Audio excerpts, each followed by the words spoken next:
hoje nós vamos continuar no capítulo 7, parte 3. Pois é, não estou muito bem certo onde nós paramos, não. Na frase, não se pode dizer que o cérebro produz o pensamento. A última frase do livro que a Marisa colocou para nós, a foto. Aqui embaixo. Página 97, na edição que a Marisa pôs para nós na foto. Aquela é a edição que a Lina está colocando aqui para a gente. Isso. Na minha edição é 75. Na minha também. Mas essa edição aqui da FEB é 74. 75. Mas Bom, na edição que a Lina vai botar aí para a gente... Ela vai botar, então, né? Deus é pai e atende todo mundo. O espírito é mais ainda. É a força oculta, não é isso, Beth? Não se pode dizer que o cérebro produz o pensamento. Na nossa edição começa ao contrário. Portanto, inexato dizer que o cérebro produz o pensamento. Perfeito. É a mesma coisa, mas a gente põe na voz passiva para dar confusão. Bom, vamos lá? Vou aumentar um pouquinho aí, Marisa. Doutora Márcia, já. Vamos, Humberto. Vamos, então lá. Vai comentar um pouquinho o que passou para o pessoal que está vindo. Vamos aumentar um pouquinho. Não precisa. Não se achou já no livro, não? Já se acharam. Ótimo. Então vamos lá. Não se pode dizer que o cérebro produz o pensamento. Ele é apenas um instrumento daquele. Através das modificações perpétuas da carne, nossa personalidade se mantém. E com ela, nossa memória e nossa vontade. Há no ser humano uma força inteligente e consciente que regula o movimento harmonioso dos átomos materiais segundo as necessidades da existência. Um princípio que domina a matéria e lhe segue. Da mesma forma, acontece com o conjunto das coisas. O mundo material é apenas o aspecto exterior, a aparência mutante, a manifestação de uma realidade substancial e espiritual que se encontra dentro de si. Da mesma forma que o eu humano não está na matéria variável, mas no espírito. O eu do universo não está no conjunto dos globos e dos astros que o compõem, mas na vontade oculta, na potência invisível e imaterial, que, daí, dirige os segredos resultantes e regula a evolução. A ciência materialista vê apenas um lado das coisas. Na sua impotência para determinar as leis do universo e da vida, depois de haver proscrito a hipótese, ela é obrigada a ela retornar para dar uma explicação das leis naturais. É o que fez, tomando por base do mundo físico o átomo, que não se percebe pelos sentidos. J. Surrey é um dos escritores materialistas mais autorizados. Não hesita em confessar essa contradição na sua análise e nos trabalhos de Haeckel. Nada podemos conhecer, diz ele, da constituição da matéria.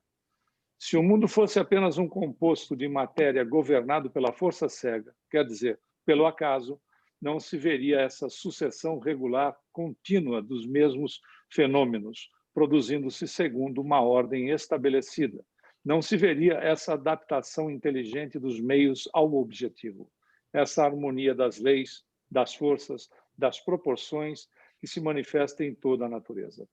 A vida seria um acidente, um fato de exceção, e não de ordem geral. Não se saberia explicar essa tendência, esse impulso que, em todas as idades do mundo, desde o aparecimento dos seres elementares, dirige a corrente vital através dos progressos sucessivos para formas cada vez mais perfeitas. Cega, inconsciente, sem objetivo, como a matéria poderia diversificar-se, desenvolver-se no plano grandioso cujas linhas aparecem para qualquer observador atento? Como poderia coordenar seus elementos, suas moléculas, de maneira a formar todas as maravilhas da natureza, desde as esferas que povoam o espaço até os órgãos tão delicados do corpo humano, até o inseto, o pássaro, a flor? Os progressos da geologia e da antropologia pré-histórica lançaram vivas luzes sobre a história do mundo primitivo, mas foi em vão que os materialistas acreditaram encontrar na lei da evolução dos seres um ponto de apoio, um socorro para suas teorias. Uma coisa essencial destaca-se desses estudos. É a certeza de que a força cega não domina, em parte alguma, de maneira absoluta. Ao contrário, é a inteligência, a vontade, a razão que triunfam e reinam. A força bruta não foi suficiente para assegurar a conservação e o desenvolvimento das espécies. Entre os seres, aquele que tomou posse do globo e dominou a natureza não é mais forte, o melhor armado fisicamente, mas o melhor dotado intelectualmente. Desde sua origem, o mundo se encaminha para um estado de coisas cada vez mais elevado. A lei do progresso se afirma através dos tempos, nas transformações sucessivas do globo e nas etapas da humanidade. Um objetivo se revela no universo, objetivo para o qual tudo caminha, tudo evolui, os seres como as coisas. E esse objetivo é o bem, é o melhor.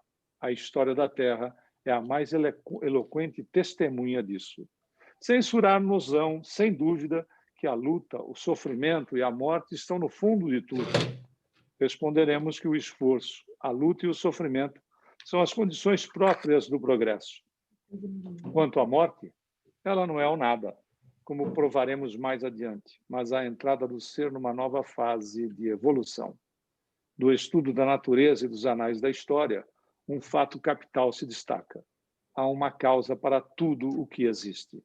Para conhecer esta causa, é preciso elevar-se acima da matéria, até o princípio intelectual, até a lei viva e consciente que nos explica a ordem do universo, como as experiências da psicologia moderna nos explicam o problema da vida. Tem um hiato aqui, algum comentário, pessoal? Tem nenhum comentário? Uma das coisas que eu acho, eu acabo repetindo isso muito, né, mas que eu acho espetacular no Espiritismo, é quando ele vem trazendo a ciência e faz aquela ruptura no pensamento, porque até ali, basicamente, todas as religiões, você tinha que fazer uma opção. Se você era criacionista, né, ou se você era evolucionista. Você não podia ser os dois, né? Você tinha que escolher. Se você acreditava que Deus criou o mundo em 7 dias, na verdade em 6, né, porque no 7º ele descansou, então em 6 dias, ou então o mundo vinha evoluindo e a ciência mostrando e as teorias que vinham surgindo aí no século 17, 18, né? E o Espiritismo ele fala, não, você pode ser evolucionista e criacionismo ao mesmo tempo. Isso é genial, né? Porque Kardec faz lá na Gênesis aquela junção, aquela tabela praticamente explicando o criacionismo com o evolucionismo, é uma coisa maravilhosa. É uma coisa que me chama a atenção no todo aqui, é a capacidade do Leon Denis em relação a aquilo que a gente já falou a respeito, mas eu continuo ainda, como você disse, também repetindo alguns aspectos, a capacidade desse espírito, né, com um nível de escolaridade, sabendo que ele era um grande autodidata, mas a clareza que ele tem nas observações e a lógica que ele destaca, quando ele principalmente vai abordar os aspectos do acaso. Eu gosto muito de uma frase que é do Hermínio Corrêa de Miranda, numa das tantas das obras dele, que ele diz que acaso é o pseudônimo que Deus usa quando ele não quer se identificar. Eu acho isso simplesmente genial. Mas é interessante porque o Leon Denis vai trabalhando de uma maneira que ele vai nos levando às questões lógicas da existência de Deus de uma maneira assim, simplesmente sensacional. E vai desconstruindo essa ideia, né, meramente evolucionista sem Deus, né? E ao mesmo tempo que ele desconstrói, ou já desconstruiu antes, a ideia meramente criacionista em que Deus não existe, só existe Deus sem a ciência, né? Isso é genial como ele vai colocando isso, sem ser agressivo, né? Eu acho muito interessante na Gênese, Kardec faz uma observação que ela é simplesmente brilhante, pela simplicidade, porque as coisas brilhantes não precisam ser complicadas, né? Quando ele diz que aceitar um evento, né, que é o evento ainda se estudava universo, né? Não se tinha ainda as teorias de multiverso, mas aceitar um universo através de todas as suas leis e ordem existente como oriundo de uma explosão, né, seria a mesma coisa de que a questão o resultado de um relógio ser a explosão de uma relojoaria. Então, é tão interessante porque quem está atrás do relógio, né, o relojoeiro, ou seja, há uma inteligência por trás que faz com que toda a construção chegue na mão da pessoa, né, da maneira que ele tenha lá o seu design. Então, é impressionante nessa relação de tão simples e, ao mesmo tempo, tão objetivo, quando ele vai tratar da lógica da existência da divindade em tudo aquilo que se vê de ordem, de equilíbrio, da relação dos próprios planetas, como tal o corpo, o nosso corpo, né? Que há um início, então há uma evolução e depois, evidentemente, uma mudança, uma alteração em matéria, inclusive, planetária, que é simplesmente fantástico. Mais alguém, pessoal? E essa lógica perfeita, né? A Luísa, minha filha mais velha, fica tirando sarro de mim, porque tudo eu vejo a sequência Fibonacci em tudo, né? Mas a sequência Fibonacci é a prova de que algum ser inteligente fez tudo isso, não só o corpo humano, mas como a galáxia, tudo está muito desenhado em cima dessa sequência de Fibonacci, que não foi ele que inventou, mas que ele descobriu no universo. Né? Uhum. E aí, por isso que essas colocações, né, que às vezes dizem que são espíritas e não são, ficam assim, levam para situações contestáveis e do ridículo. A questão, né, acho que todos se lembram da questão do planetão, que iria passar, né, um planetão e o famoso chupão, etc., que até fazem esse questionamento para o Chico no Pinga Fogo de 1971, e ele diz assim, olha, a gente precisa estudar um pouco mais de ciência, né, para ver a lógica das coisas, e se encontrar um planeta que gire de forma contrária e interfira em todo o nosso sistema solar, né? Como se ele pudesse passar perto da Terra ou de qualquer outro planeta sem que ele desequilibrasse o sistema como um todo. É isso que é interessante, né? Porque são alguns modismos que acabam entrando por pessoas e nada tem a ver com a doutrina e acabam, por vezes, tendo uma contestação muito simplória, né? E quando a situação não está evidentemente amparada pelos aspectos, inclusive, mesmo com o desconhecimento daquilo que se tinha, porque nós temos que verificar que nós estamos falando de livros de 1857, de 1900, 1903, né? Mesmo com desconhecimento, você vê a lógica que o Leon Denis procura nas suas colocações, né? Com um nível de conhecimento da época. Imagina a proximidade da Lua em relação no seu movimento de rotação em volta da Terra, dá todo um impacto, até na ovulação feminina, no mar, tudo isso, na quantidade de cabelo, não no meu, mas na maioria das pessoas. Você imagina um planeta passando perto disso aqui, ia fazer um caos na Via Láctea, né? É quase uma loucura. Bom, vamos em frente. Julga-se, sobretudo, uma doutrina filosófica por suas consequências morais, pelos efeitos que ela produz sobre a vida social. Consideradas por esse ponto de vista, as teorias materialistas baseadas no fatalismo são incapazes de servir de móvel à vida moral, de sanção às leis da consciência. A ideia completamente mecânica que elas dão do mundo e da vida destrói a noção de liberdade e, por conseguinte, a de responsabilidade. Elas fazem da luta pela existência uma lei inexorável, em virtude da qual os fracos devem sucumbir sob os golpes dos fortes. Uma lei que bane para sempre da terra o reino da paz, da solidariedade e da fraternidade humana. Penetrando em seus espíritos, elas só podem trazer a indiferença e o egoísmo nos felizes, o desespero e a violência nos deserdados, a desmoralização em todos. É interessante pegar o debate de Bezerra de Menezes com um cidadão que vai desafiá-lo, um materialista que vai desafiá-lo, quando o materialista traz as suas observações todas defendendo o materialismo, e ele diz assim, olha, eu aceito o debate desde que você me traga quantos suicídios o materialismo evitou, quantas mães foram consoladas pelo materialismo. E aí ele vai colocando uma série de observações que o indivíduo, né, bota a viola no saco e vai procurar a turma dele. Vale a pena, quem quiser, inclusive, resumidamente, está até no filme do Dr. Bezerra de Menezes, sim. Essa parte, né, resumidamente. O Lúcio Mauro é o cara do interlocutor. Diga, Ronaldo.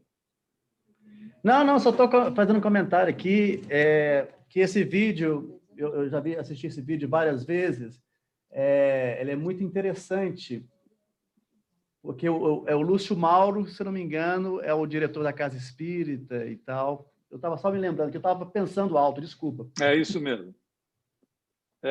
No filme é. Mas o discurso todo ali daquele... Não houve debate, porque o cara não tinha argumento.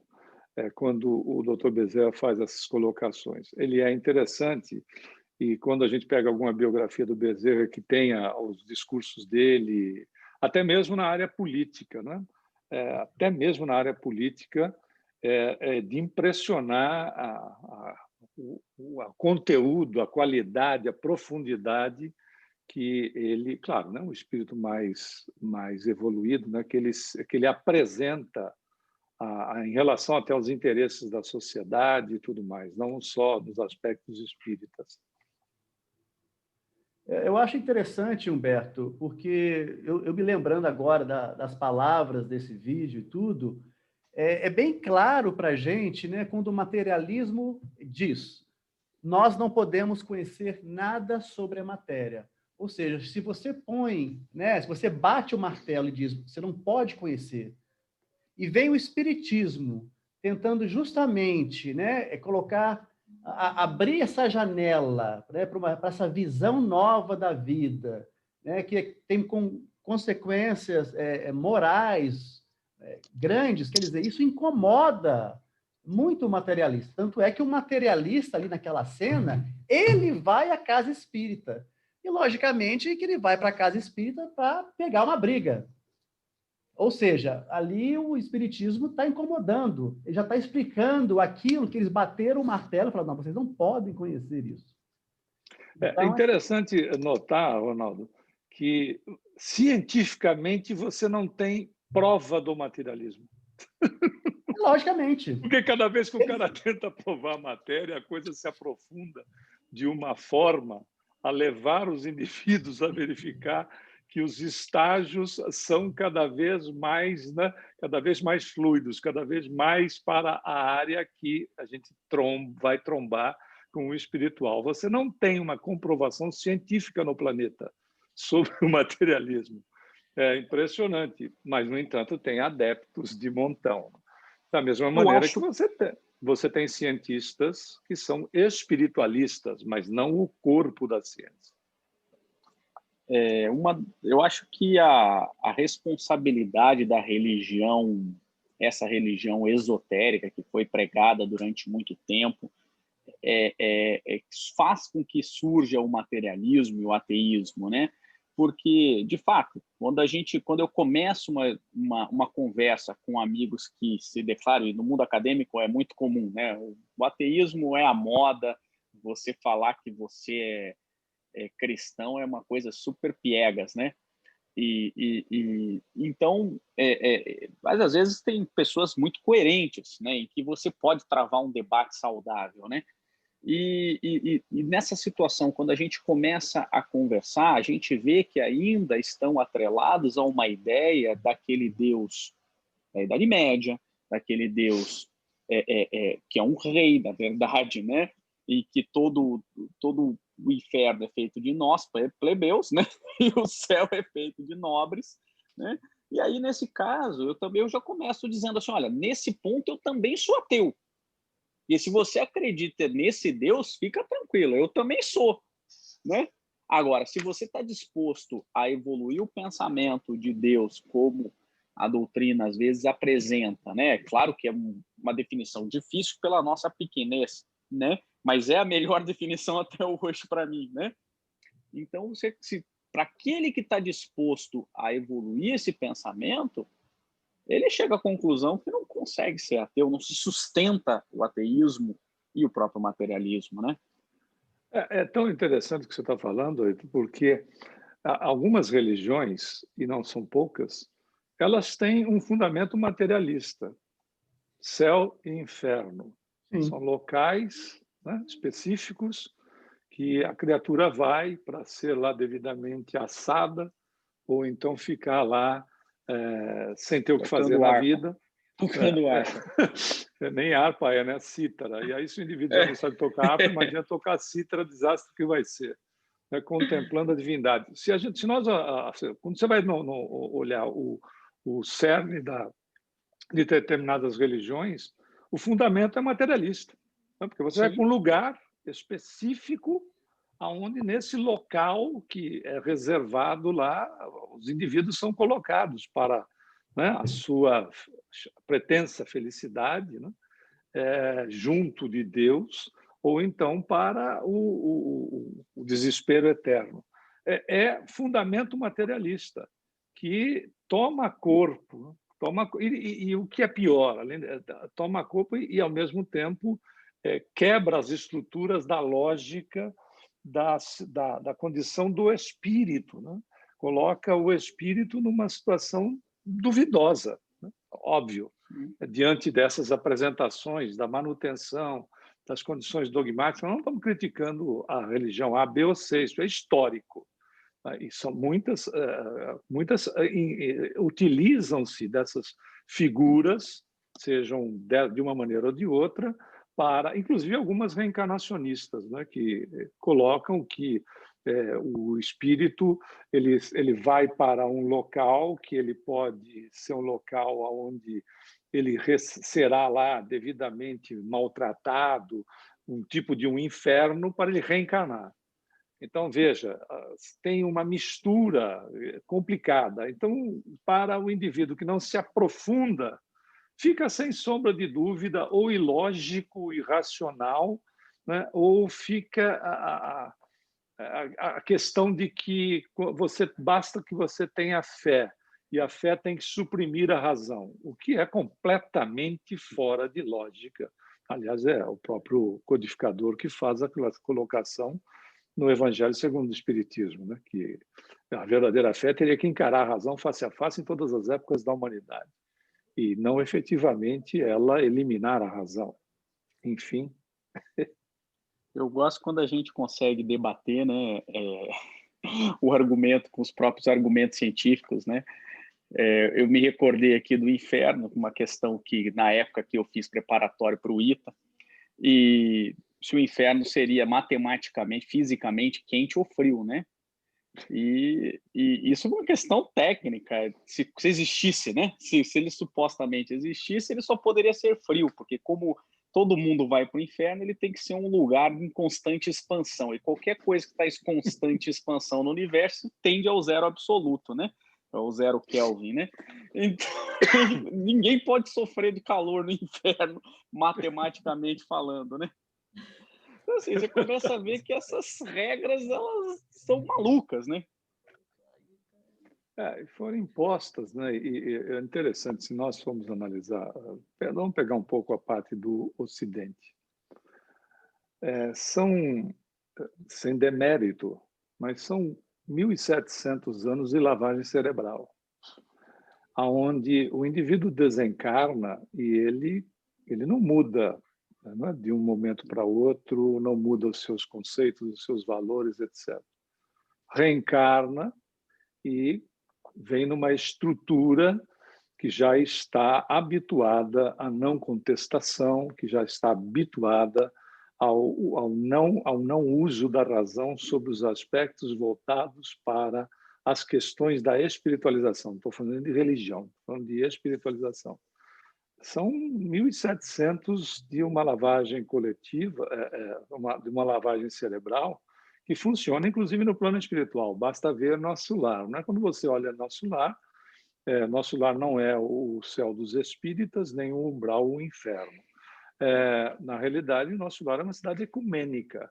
É como se nós estivéssemos aí agora todos juntos em Deerfield Beach e nós temos o KSSF, nós temos templos religiosos que são evangélicos, que são católicos, temos sinagogas, etc. Enfim, é uma cidade que contempla. Então, o indivíduo desencarna em determinada religião, ele não tem mudanças drásticas, né? Quando a gente pega lá os mensageiros, nós verificamos lá aquela senhora orando na frente de um nicho vazio, orando para Nossa Senhora, na frente de um nicho vazio.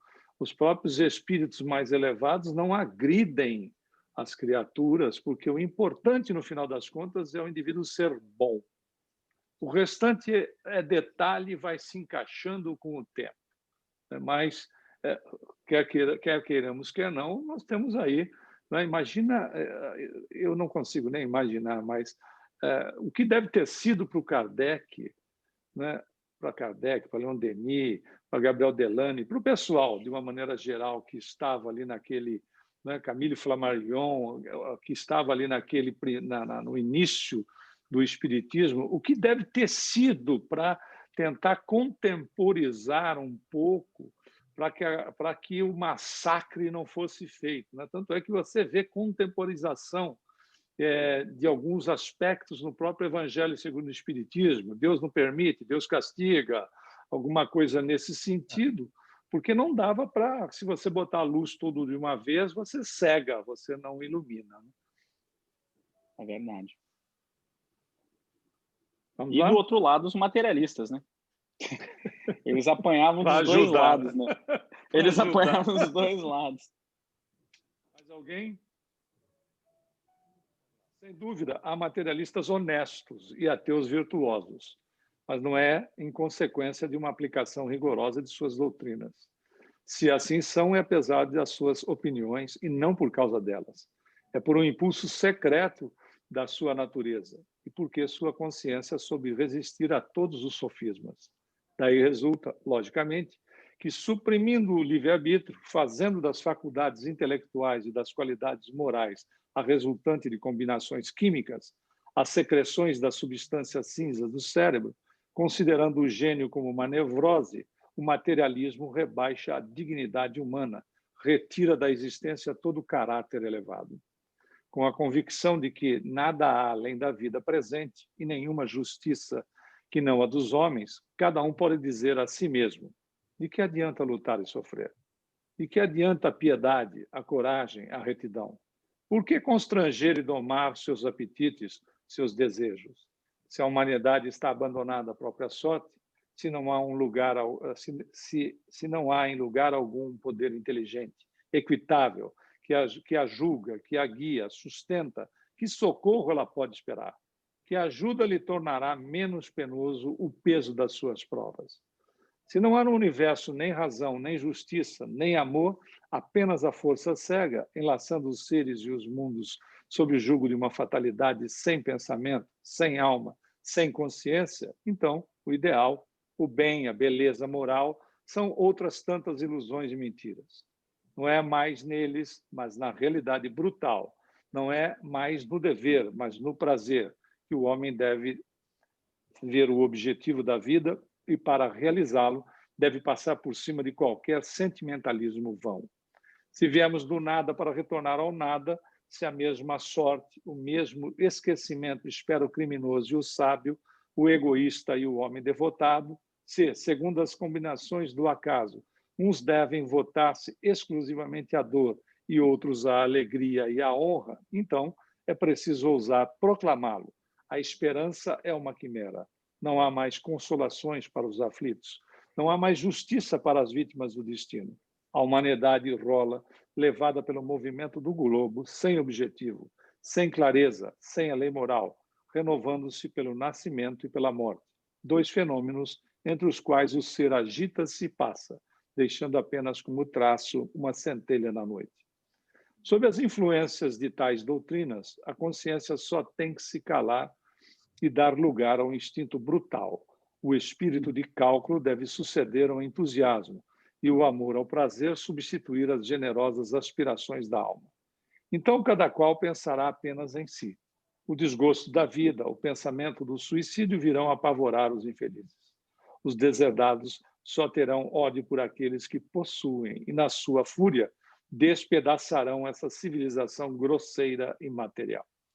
É interessante notar, no aspecto da relação, da influência do materialismo, né, do nada, e assim sucessivamente, a relação que ele toca aqui sobre a questão do suicídio. Lamentavelmente, no planeta, uma pessoa se suicida a cada 40 segundos. Desde o momento que nós iniciamos os nossos estudos, né, já é lamentável o que tenha ocorrido no planeta em relação a esse aspecto. Exatamente. Agora, o que não se vê pela lógica, que o materialista não vê pela lógica, é que se a existência fosse limitada a esta condição de natureza material, nós não teríamos nem chegado nas cavernas, não é verdade? Como é que o progresso se estabeleceria se todos aqueles que se iniciam no planeta iniciam de uma condição zerada, né? Onde o que é que rege a evolução do indivíduo?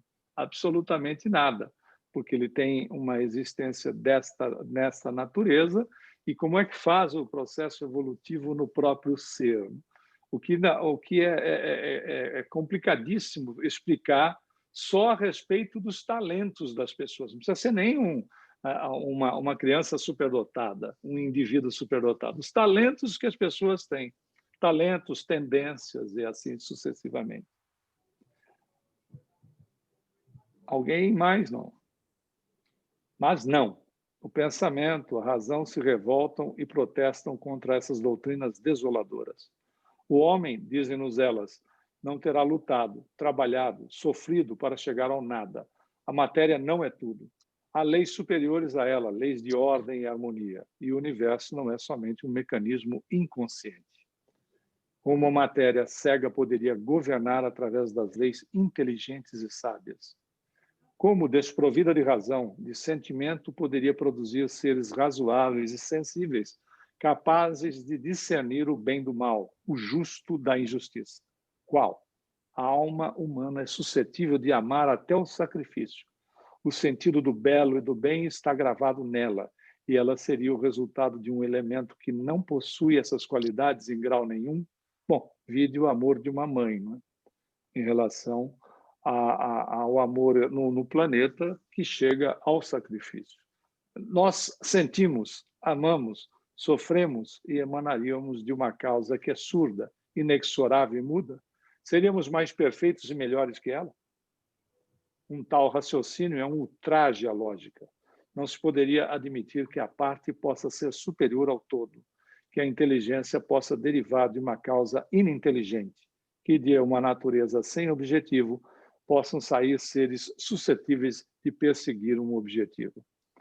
O senso comum nos diz, ao contrário, que se a inteligência, o amor do bem e do belo estão em nós, é preciso que provenham de uma causa que os possui num grau superior. Se a ordem manifesta-se em todas as coisas, se um plano revela-se no mundo, é que um pensamento os elaborou uma razão os concebeu. Não insistamos nos problemas que teríamos que retomar o exame mais adiante e cheguemos a uma outra doutrina que tem com o materialismo numerosos pontos de contato. Queremos falar do positivismo. Antes dele falar do positivismo, alguém quer falar alguma coisa? Não, você sabe o que eu acho interessante, Humberto? Porque esses negacionistas, esses materialistas, provavelmente fomos nós no passado, né? Hoje nós temos essa janela aberta que nós podemos observar, né? Essa visão mais ampla da vida, da divindade, mas nós fomos esse no passado. E eu fico me perguntando em que ponto da minha existência, quando eu falo existência, logicamente que não é essa, né? De todas as minhas vivências, onde que foi que a minha ficha caiu? Onde foi que eu comecei a abrir essa janela? Logicamente, né? Eu não vou ficar sabendo disso agora, igual a Marisa falou aqui agora, mas na assim... realidade, foi ficar assim que ele veio aqui pro KST. Aí que a ficha Até então, aí caiu ele estava mesmo, perdido né? na vida. Aí que eu tive que arregaçar as mangas e começar a trabalhar. Ela estava assim, não sei se eu vou, não sei se eu fico, aí... Não, mas faz sentido, porque a gente fica analisando isso e nós observamos... na aula passada eu fiz um comentário sobre aquela passagem de Jesus, quando Jesus entra com os apóstolos, eles avistam aquele cego, e os apóstolos perguntam a ele, né? Mestre, quem foi que pecou? Ele ou seus pais, para que ele nascesse daquela maneira? E Jesus fala, nenhum dos dois, mas que ele pudesse enxergar Deus de uma maneira diferente. A grosso modo, foi isso que ele falou. Então, são coisas desse tipo, são vivências desse tipo que eu acho que fazem o indivíduo realmente enxergar a vida de uma maneira diferente. Eu fui cego, literalmente cego. Alguém passa por mim e me passa lodo nos meus olhos e eu começo a enxergar a vida. Quer dizer, isso para mim, né, essa passagem do Cristo, ela não é simbólica, ela é verdadeira, porque ali aconteceu com um indivíduo. Mas provavelmente ao longo da nossa existência nós tivemos uma vivência assim. Não, eu diria assim, cega, da visão cega, que eu não consegui enxergar nada, mas assim, cego de sentimentos, né? E de sentimentos desse mesmo respeito, a esse mesmo respeito. Né? Acho que a título de simples ilustração, nós podemos pegar como ilustração, né? A educação recebida dos pais. São colocadas sementes aonde o indivíduo não necessariamente possa agir da forma como seria o mais conveniente para ele, não de acordo com o que os pais querem, mas pela questão lógica e racional, né, de que é dado o melhor para os filhos, né, dentro daquilo que seja possível para a pessoa ou as pessoas responsáveis.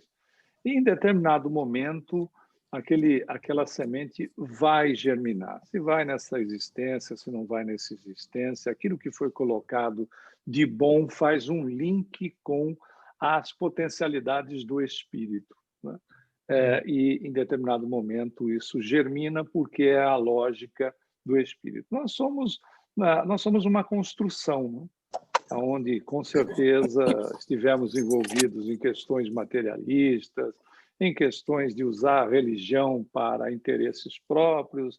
Enfim, cada um de nós tem uma história, né? Não são todos iguais, não quer dizer que todo mundo foi isto ou aquilo, senão seria um verdadeiro absurdo de uma criação em série. Mas é uma construção, né? Nós estamos vindo de construções feitas, alguns equívocos que acabaram também sendo voltados para a construção, porque nós olhamos as questões daquilo que nós promovemos individual ou coletivamente, a divindade, expressão para se dizer, né? Porque ela não vai cuidar lá ela diretamente, mas as leis universais funcionam de maneira a aproveitar as nossas próprias besteiras em favor de nós mesmos, né? Os nossos próprios erros individuais ou coletivos em favor de nós mesmos. transformando os nossos equívocos em situações que possam alavancar o nosso processo evolutivo. Enfim, é uma metodologia educacional de longo prazo. Mas eu acho interessante, Humberto, foi o que você falou a respeito da semeadura e do papel que nós, como pais, temos desses filhos que nos são confiados, né? Eu me lembro que os meus 3 filhos, desde pequenos, nós sempre fizemos o evangelho no lar. Desde pequenininhos, eles sempre acompanharam. Eu tenho 2 filhos que não deixam de faltar toda semana, às quintas-feiras, no horário de 8 horas, nós nos reunimos.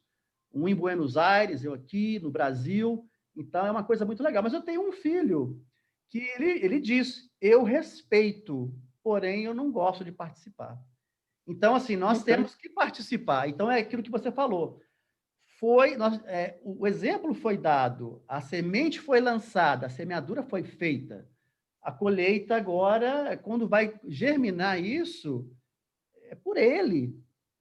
Nós temos que dar o livre-arbítrio para ele como um espírito, né? Porque ele hoje é um menino, um rapaz, um homem de 19 anos.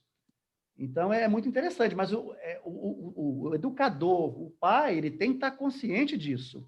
Eu fiz a minha parte, eu semeei, a semente está ali. Não é? Nós vemos o exemplo de Jesus, né? Se a semeadura não fosse fundamental, Jesus nem precisava ter vindo. Na verdade, ele não precisava nem ter vindo, porque não ia dar resultado nenhum. Nós vemos que o Evangelho, na passagem do Cristo, é a semeadura, né? E o despertar é uma questão de tempo e, como você bem disse, de livre-arbítrio. O que é a maravilha de Deus, né? Que aí está a maior justiça divina, é o livre-arbítrio, que nós utilizamos ele como causadores e somos responsáveis pelos efeitos, que é simplesmente fantástico, né? A lógica da questão da justiça de Deus em nós. Isso aí. Mais alguém? Não. Então vamos falar de positivismo. Esta filosofia, mais sutil ou menos franca que o materialismo, nada afirma, nada nega. Afastando qualquer estudo metafísico, qualquer pesquisa das causas primárias, ela estabelece que o homem nada pode saber do princípio das coisas. Em consequência, o estudo das causas do mundo e da vida seria supérfluo. Todo o seu método refere-se à observação dos fatos constatados pelos sentidos e leis que os religam. Admite apenas a experiência e o cálculo. Todavia, o rigor desse método teve que se curvar diante das exigências da ciência. E o positivismo, como o materialismo, apesar do seu horror à hipótese, foi constrangido a admitir teorias não verificáveis pelos sentidos. É assim que ele raciocina sobre a matéria e a força, cuja natureza íntima lhe é desconhecida, que não admite a lei de atração, o sistema astronômico de Laplace, a correlação das forças, todas as coisas impossíveis de demonstrar experimentalmente.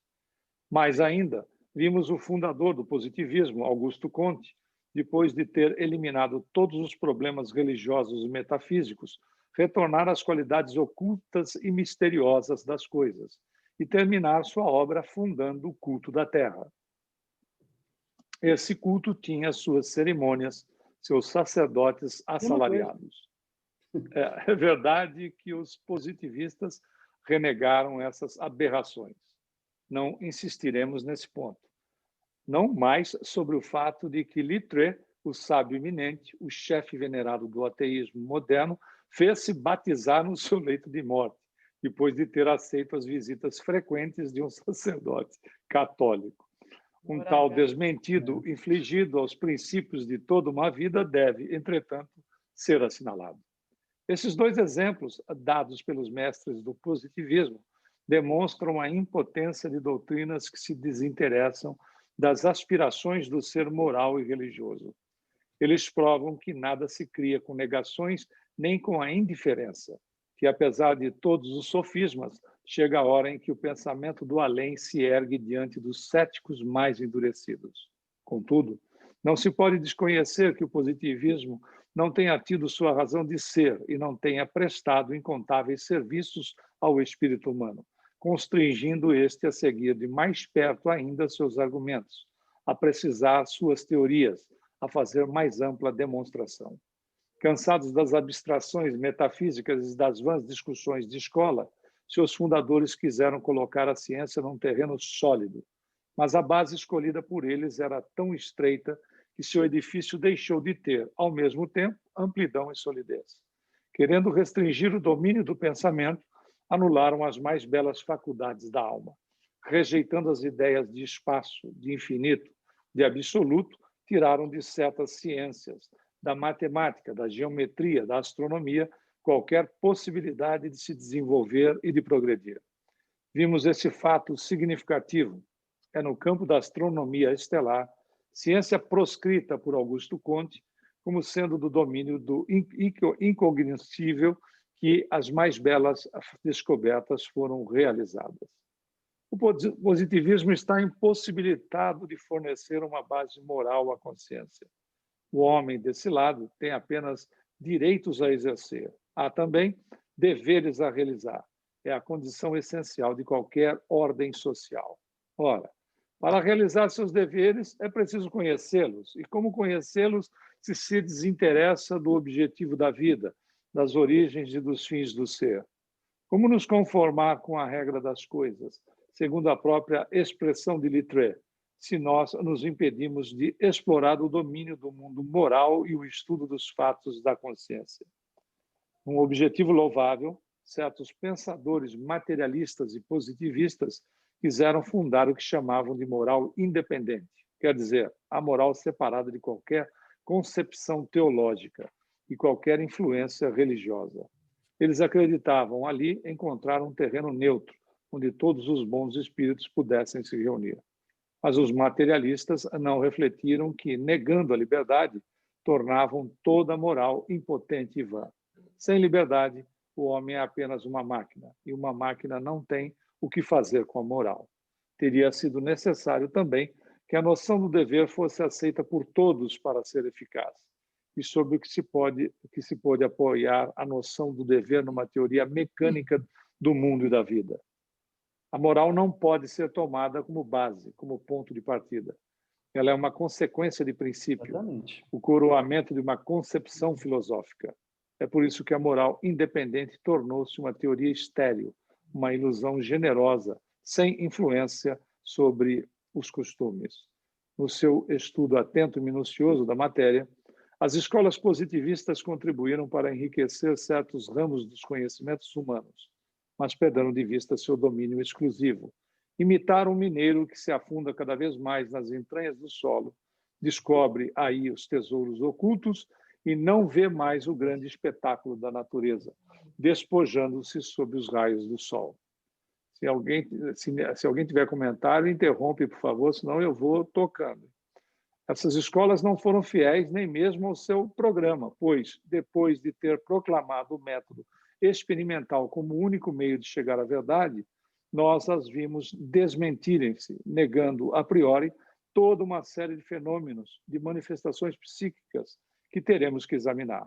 Coisa digna de nota, a ciência positiva mostrou tanta incredulidade desdenhosa diante desses fatos que acabaram tumultuando suas teorias, quanto deliberadamente os homens da igreja mais intolerantes.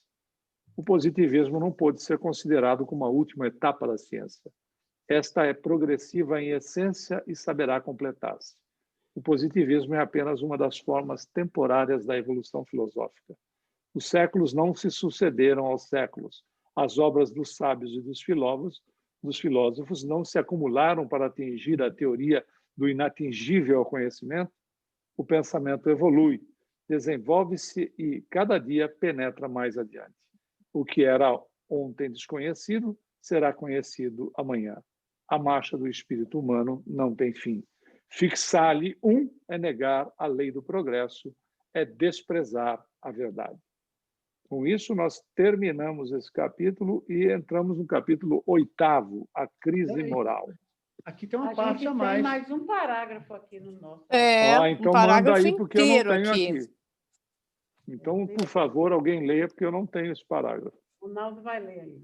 Tempo Manda. chegará em que todos esses vocábulos, materialista, positivista, espiritualista, perderão sua razão de ser, porque o pensamento estará livre das peias e barreiras que lhe impõem escolas e sistemas.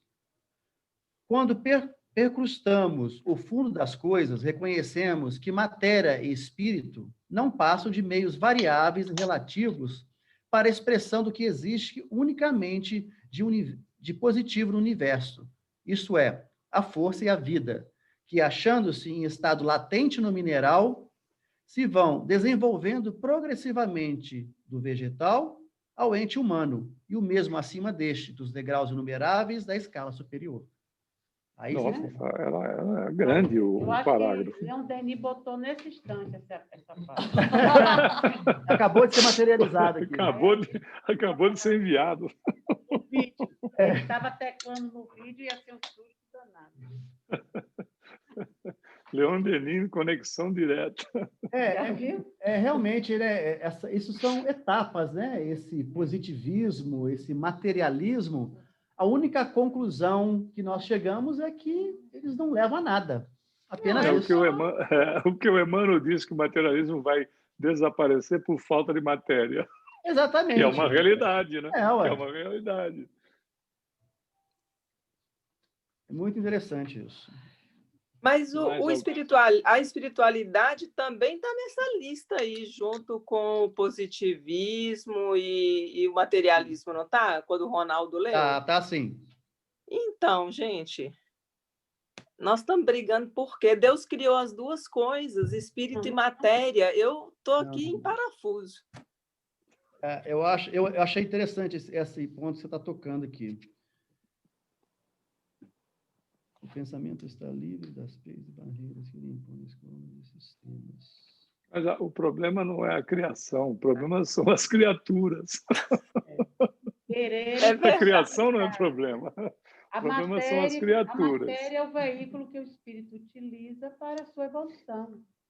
Mas ela não é a transição desses dois mundos aí. Não é? Às vezes eu chego a pensar que Bom, dizer que um é tão importante quanto o outro aí também já é demais. Mas, assim, é imprescindível um para o outro, não é não? O espírito sobrevive à matéria. A matéria é temporária, né? Não é? E eu não sei até para que acontecesse a evolução mesmo da matéria, como a gente tem a evolução da matéria, a gente tem a evolução do espírito, os dois evoluem.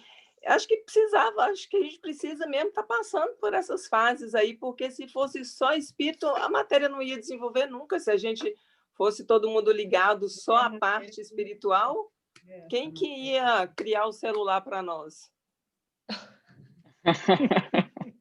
O espírito. Não é? Lembra que vem de lá para cá, né? E como poderíamos estar fazendo? Cá. Como poderíamos estar fazendo essa classe? A falar Não é? com o pensamento, né? O pensamento é o veículo. Como a gente ainda não sabe usar como o pensamento deve ser usado, a gente não sabe, né? Não conhece ainda as entrelinhas, aí a gente usa o celular para falar com o outro. Mas tempo virá, né? E daqui a gente pensa aí, isso assim. Mas também tempo virá que nós não estaremos lamentando um ente querido partindo para o lado espiritual. Eu acho que, ao contrário, nós iremos até festejar. Olha, ele completou mais esse ciclo, ele voltou, porque a nossa certeza de uma vida espiritual será tão grande que nós vamos festejar ao invés de chorar. Né? São pensamentos meus. Em algumas culturas já rola isso. Exatamente. Hoje nós choramos porque nós somos mais matéria, exatamente, isso que você está falando. E eu fico até assim... Conhecimento do mundo espiritual, do seu ser espiritual, isso faz com que a gente nem imortal a gente se sente, por isso que a gente chora. Porque a gente esquece que é imortal. Parece que acabou, fulano acabou. Aí a gente chora, né? E até mesmo as igrejas, as casas espíritas e tudo, será que nós haverão necessidade, haverá necessidade desses veículos, porque aqui que eu tenho esse estudo, me conecto, mas num futuro, em outros mundos, será que isso existirá? Ou será que eu estarei assim, integrado a... Bom, o umbral está cheio. Até desafogar o umbral. Vamos ter que viver para vivenciar, né, Marisa? E aí, meninos, acabou? Acabou. Acho que são o 9h15 e o capítulo começa agora, né? Poderemos deixar o capítulo para a próxima aula.